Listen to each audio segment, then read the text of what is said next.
आपके स्क्रीन पर यह खालिस्तानी समर्थक और भारत जिसे आतंकवादी बताता है हरदीप सिंह निज्जर।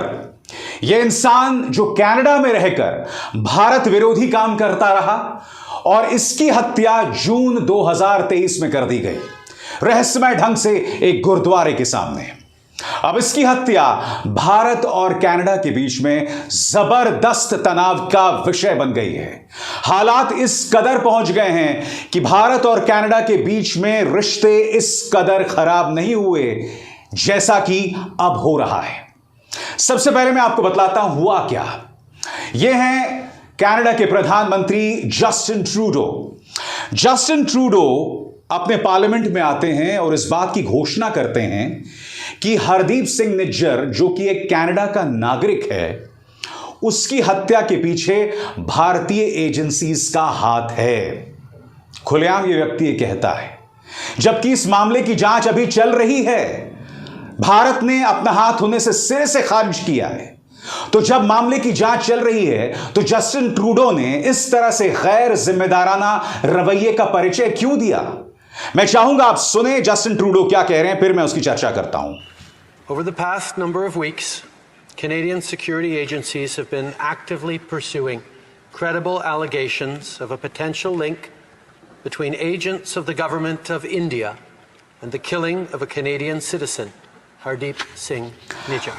बात वहां नहीं रुकती। उनकी विदेश मंत्री सामने उभर कर आती हैं और इस बात का ऐलान करती हैं कि हम कनाडा में बसे एक भारतीय राजदूत को निष्कासित कर रहे हैं। ऐलान किया जाता है, सुनते हैं। We've been guided by three principles. The first one, we will seek the truth. The second one, we will protect Canadians at all times. And thirdly, we will protect Canada's sovereignty. I've conveyed these principles to my Indian counterpart, and I've also told him that we expect India's full collaboration to make sure that we get to the bottom of this.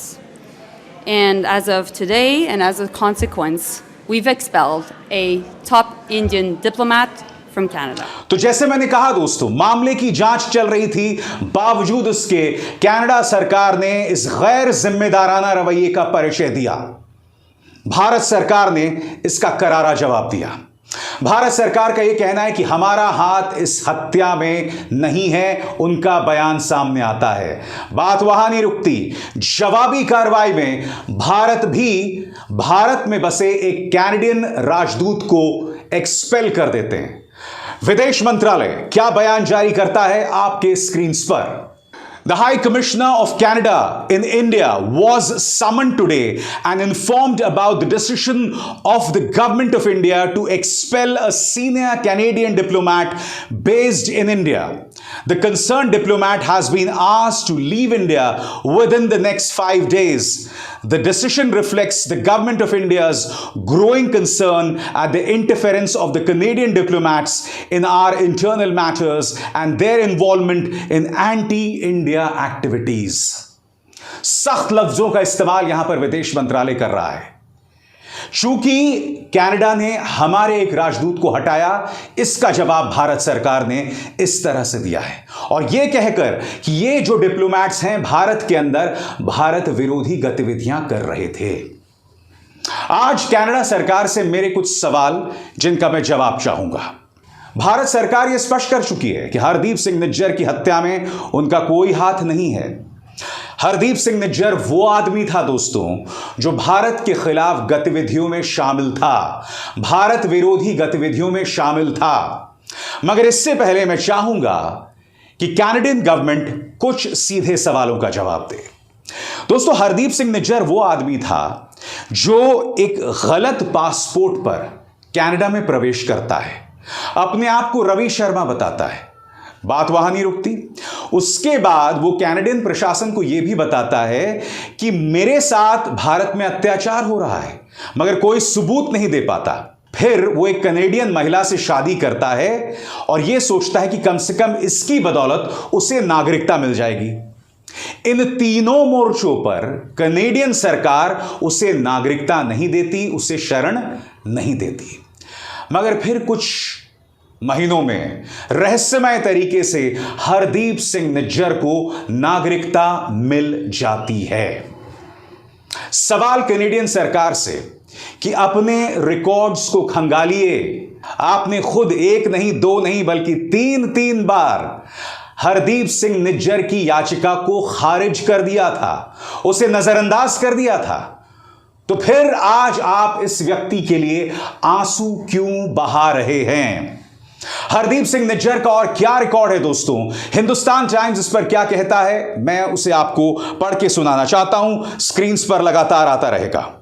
A key functionary in the Khalistani network, Nijjar was declared an individual terrorist under the Unlawful Activity Prevention Act in July 2020. He was accused of involvement in multiple cases of targeted killings in Punjab and funding secessionist activities. Nijjar was also blamed for instigating anti-India activities and been in touch with Pakistani agents. साल 2020 में UAPA के अंतर्गत इस आदमी को आतंकवादी घोषित भारत सरकार ने कर दिया था। यह इंसान पाकिस्तानी एजेंट से लगातार संपर्क में था। पंजाब के अंदर पृथकतावादी गतिविधियों में यह व्यक्ति शामिल था। यही नहीं, पंजाब के अंदर टारगेटेड किलिंग्स में भी इस व्यक्ति हरदीप सिंह निज्जर का नाम सामने आ रहा था। आगे, Nijjar was associated with Babbar Khalsa International before joining Khalistan Tiger Force and becoming its head. यह व्यक्ति बब्बर खालसा इंटरनेशनल के साथ जुड़ा हुआ था और उसके बाद खालिस्तान टाइगर फोर्स का मुखिया बन गया। Nijjar traveled to Pakistan to meet KTF leader Jagtar Singh Tara and handlers in the Pakistani spy agency ISI sometime in 2013-2014. Nijjar साल 2013-2014 में पाकिस्तान जाता है, जहां वो मुलाकात करता है जगतार सिंह तारा के साथ, जो एक आतंकवादी है जिसे शह ISI दे रही है। सीधा सवाल, इस व्यक्ति के ऊपर कनेडियन सरकार आंसू क्यों बहा रही है? An official who did not want to be named said Nijjar monitored the recruitment and funding of young Sikh men for terror activities. At Punjab Police request, Interpol issued a red corner notice against Nijjar in 2016 while the NIA announced a 10 lakh bounty on his head in July last year. NIA ने इस पर 10 लाख का इनाम घोषित किया था। यही नहीं, पंजाब पुलिस की रिक्वेस्ट पर इसके खिलाफ एक इंटरपोल रेड कॉर्नर नोटिस जारी किया गया था। और सबसे शॉकिंग, यह इंसान पंजाब के युवाओं को बरगला रहा था खालिस्तानी आंदोलन से जुड़ने के लिए। यह व्यक्ति लगातार कोशिश कर रहा था हमारे शांतिपूर्ण पंजाब के माहौल को भंग करने के लिए। बड़ा सवाल यह कि इसकी जो गैर जिम्मेदाराना गतिविधियां थी, उस पर प्रधानमंत्री ट्रूडो खामोश क्यों थे? क्या यह सवाल नहीं उठना चाहिए? आखिर क्या वजह है कि इतनी जल्दबाजी में आपने हमारे एक डिप्लोमेट को निष्कासित कर दिया, जबकि मामले की जांच अभी भी चल रही है? आपके पास क्या सबूत है कि भारत का उसमें नाम है? और सबसे बड़ी बात, मैं आपसे कुछ और पूछना चाहता हूं। 2 पल के लिए अगर मैं मान भी लूं कि इसके पीछे भारत सरकार है, सबसे बड़ी बात, यह व्यक्ति जिसे भारत एक आतंकवादी मानता है, जो भारत विरोधी गतिविधियां करता है, इसके बारे में कनेडियन सरकार क्या कहती है? और यह ना भूलें, चाहे अमेरिका की CIA हो या फिर इस्राइल की मोसाद, इनका लंबा चौड़ा इतिहास रहा है। ये लोग विदेशी जमीन पर जाकर अपने मुल्क के दुश्मनों को मौत के घाट उतारते हैं। पश्चिमी देशों के दोहरे मापदंड स्वीकार नहीं किए जा सकते। खबर यह भी आ रही है कि अमेरिका इस खबर से बहुत व्यथित है। तो मैं एक बात स्पष्ट कर दूं, अमेरिका अपने गिरेबान में झांके, अगर उसे व्यथा सुनाई दे रही है या व्यथा महसूस हो रही है, उसे इस बात पर गौर करना पड़ेगा कि आप भी विदेशी जमीन पर जाकर आतंकवादियों पर निशाना साधते हैं। उस पर तो फिल्में बनती हैं ना। बताइए, मोसाद ने जिस तरह से उनके ओलंपिक खिलाड़ियों की हत्यारे को लेकर उन्होंने एक पूरा मिशन रचा था दोस्तों, और सबको मौत के घाट उतार दिया था। उस पर उन्होंने बाकायदा एक फिल्म बनाई थी, हालांकि फिल्म अमेरिका ने बनाई थी, जिसके डायरेक्टर थे स्टीवन स्पीलबर्ग, और फिल्म का नाम जैसे कि आप जानते हैं म्यूनिक था। मगर आप तो उसे रोमांटिसाइज करते हैं, एक बहुत बड़ी चीज बताते हैं। सबसे बड़ी बात, भारत ने अपना नाम होने से इनकार किया है। दूसरी बड़ी बात, अगर भारत के खिलाफ कोई गतिविधियां कर रहा है तो उसको लेकर मेरे मन में कोई सहानुभूति नहीं है। इस बात से इनकार नहीं किया जा सकता।